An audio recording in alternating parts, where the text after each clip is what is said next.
I am not KK Agarwal. I am the medical profession. Even I am suffering from COVID. I am having COVID pneumonia, which is progressive. But even then, remember Raj Kapoor's word, the show must go on. Picture abhi baki hai. मेरे जैसे लोग oxygen पे भी classes लेंगे और लोगों को बचाने की कोशिश करेंगे.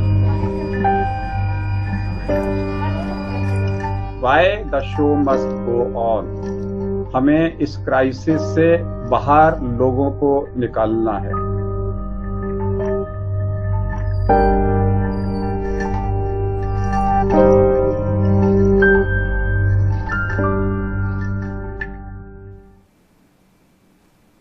नमस्कार, खबरों की खबर में आपका स्वागत है. मैं हूं संकेत उपाध्याय. बहुत दुख की बात है डॉक्टर के अग्रवाल, जो कि ऑनलाइन क्लास की तरह चलाते थे, सब लोगों को सूचित करते थे कि किस तरीके से वो अपना ध्यान रखें, और लगातार करते रहे. और सिर्फ यही नहीं, उनकी बड़ी अहम भूमिका रही है इस मेडिकल जगत में.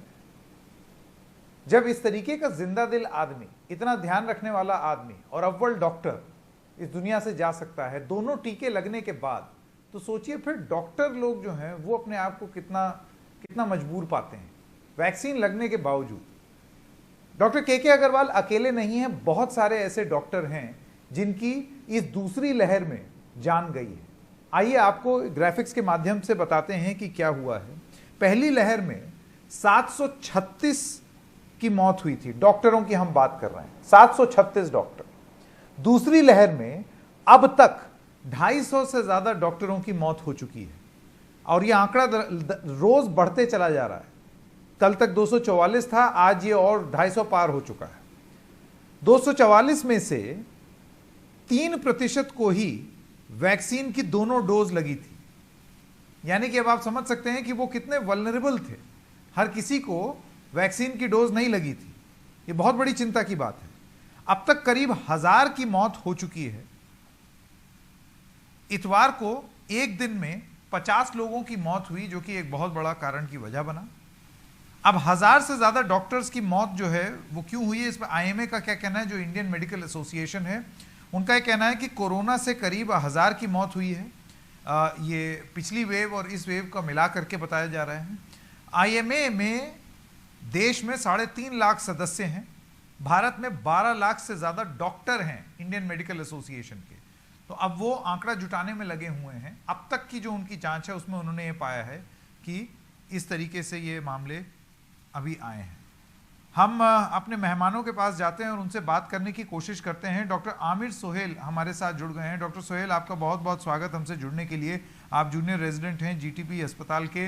आपने भी अपने दोस्तों, अपने मित्रों को खोया है, डॉक्टरों को खोया है. सोहेल साहब, मैं आपसे ये जानना चाहता हूँ कि ऐसा क्यों हो रहा है कि डॉक्टर जो कि फ्रंट लाइन वर्कर थे और उनके लिए वैक्सीनेशन की ये मुहिम सबसे पहले शुरू करा दी गई थी, वो मुहिम शुरू होने के बावजूद बहुत सारे डॉक्टर जो हैं, बहुत ऐसा नहीं है कि सिर्फ बुजुर्ग डॉक्टर जिनको कोमॉर्बिडिटीज है वही, बहुत जवान डॉक्टर्स, रेजिडेंट डॉक्टर्स भी अपनी जान की बाजी हार रहे हैं. आपको क्यों लग रहा है, ऐसा क्यों हो रहा है?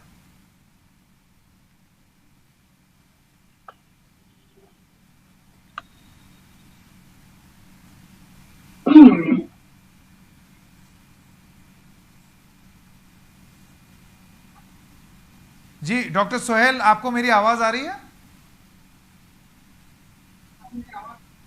हाँ सर, आ रही है मुझे आवाज.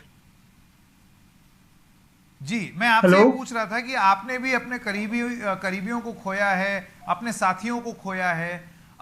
सबसे पहले तो मैं आपसे ये जानना चाहता हूं कि क्या ये आपको चिंतित करता है कि डॉक्टर होने के नाते, सबसे पहले आप लोगों को फ्रंटलाइन वॉरियर होने के नाते टीके भी लगे थे, उसके बावजूद इस किस्म की स्थिति हो रही है?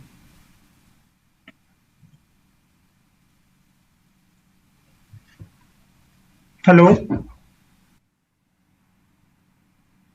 जी डॉक्टर सोहेल, इसको कनेक्शन को ठीक करने के बाद हम आपके पास दोबारा आएंगे.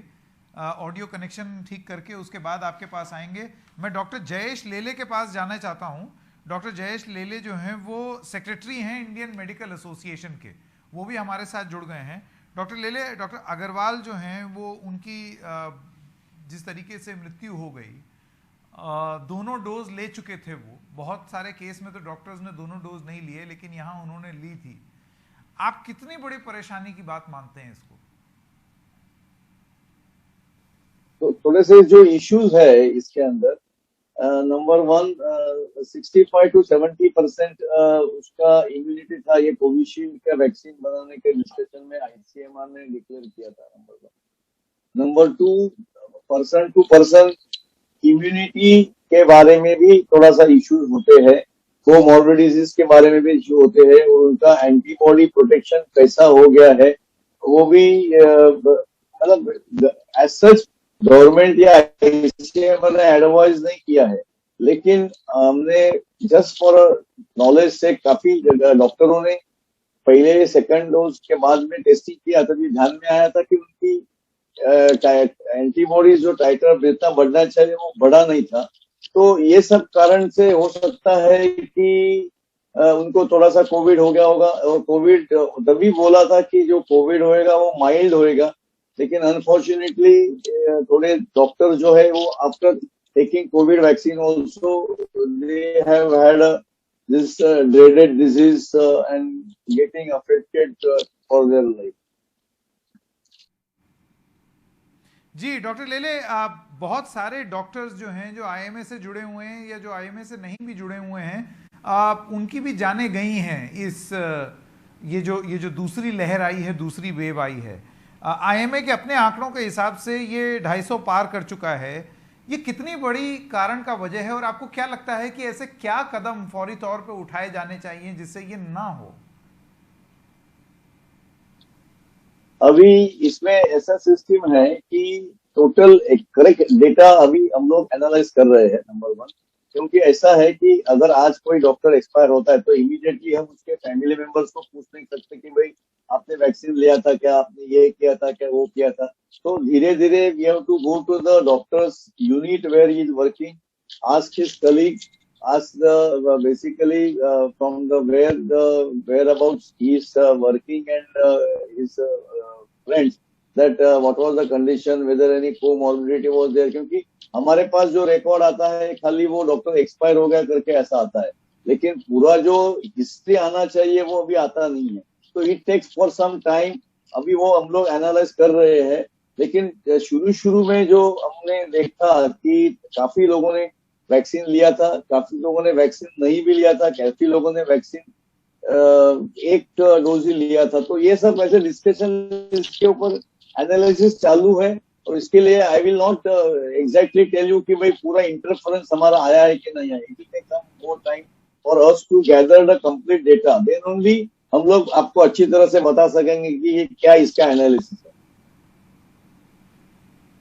जी डॉक्टर लेले, हाँ मैं आपकी बात समझ रहा हूं कि एकदम से ये पता लगाना कि वो 2 डोज ली या 1 डोज ली ये थोड़ा सा मुश्किल होगा, और आप कह रहे हैं कि इसकी पूरी इन्वेस्टिगेशन जब तक ना हो जाए तब तक अंदाजा लगाना मुश्किल है कि कारण क्या है।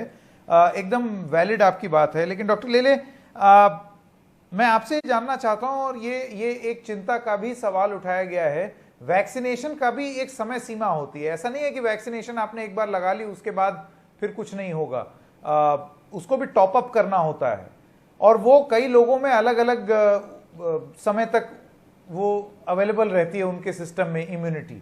मैं डॉक्टर लेले आपसे जानना चाहता हूं कि ये कितना बड़ा कारण हो सकता है आपके हिसाब से कि बहुत सारे डॉक्टर्स जिन्होंने पहले फेज में ही वैक्सीन लगा ली थी जनवरी में ही, वो अब 5-5.5 महीने हो गए हैं। कहीं ऐसा तो नहीं है कि वैक्सीन का असर और एंटीबॉडीज उनके शरीर में धीरे धीरे कम हो रही हैं?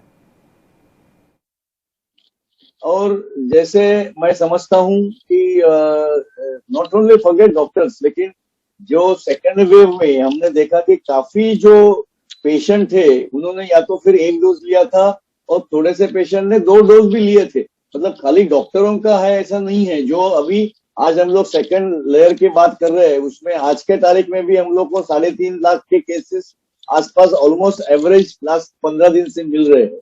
तो ये 3.5 लाख में इतने केसेस हो गए हैं, एक्टिव केसेस हो गए हैं।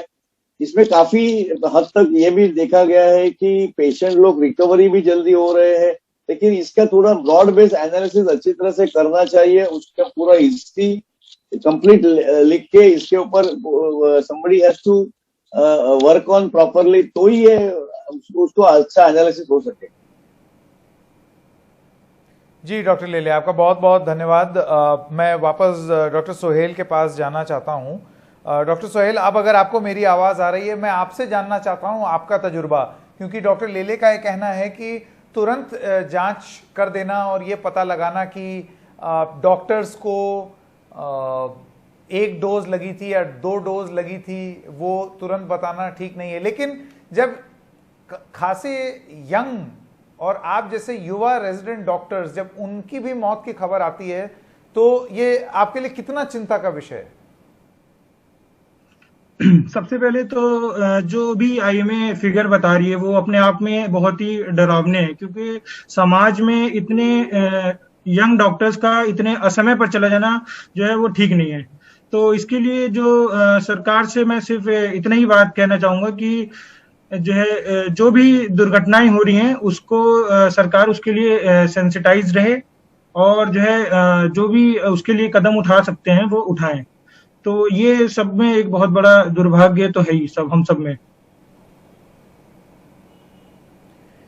जी, मैं आपसे जानना चाहता हूं कि आपने क्या पाया है? क्या इस बार का जो वायरल लोड है, जिसको विरुलेंस कहते हैं अंग्रेजी में, वो ज्यादा है जिसकी वजह से डॉक्टर प्रभावित हो रहे हैं, कि वैक्सीन लगने के बाद भी हो जा रहा है और इतने सीरियस मामले हो जा रहे हैं, या कोई और वजह है?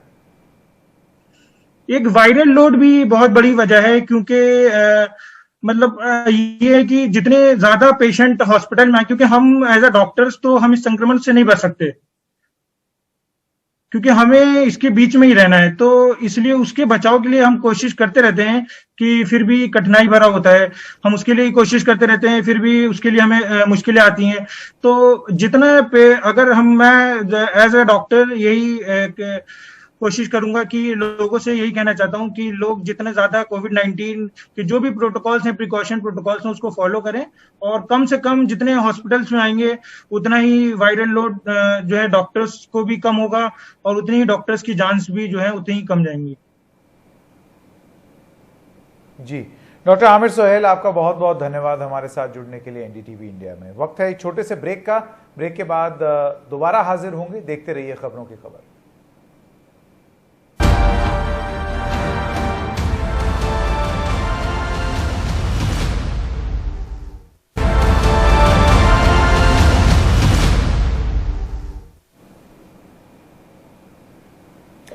तो खबरों की खबर में एक बार फिर से आपका स्वागत है। अब आपको एक स्टोरी बताएं, एक कहानी जो कि हमारे सहयोगी मेरठ से लेकर के आए। बहुत ही दर्दनाक स्थिति, जहां पर 2 भाई, जुड़वा भाई एक साथ इस दुनिया में आए, लेकिन एक दिन के अंतराल में इस दुनिया से चले गए। सिर्फ 24 साल के थे, दोनों इंजीनियर थे, लेकिन वो कोरोना से अपनी जंग नहीं जीत पाए। मेरठ में 2 जुड़वा भाई 24 घंटे के अंदर ही चले गए। दोनों 24 साल के थे। जब पैदा हुए थे तो उनमें 5 मिनट का अंतर था। दोनों ने इंजीनियरिंग की, दोनों बहुराष्ट्रीय कंपनी में नौकरी कर रहे थे। जन्मदिन के लिए रोज बाद उनके जन्मदिन के 1 रोज बाद उनको कोरोना हो गया। 19 दिन के संघर्ष के बाद वो दोनों ही नहीं रहे। 14 मई को उन्होंने आखिरी सांस ली।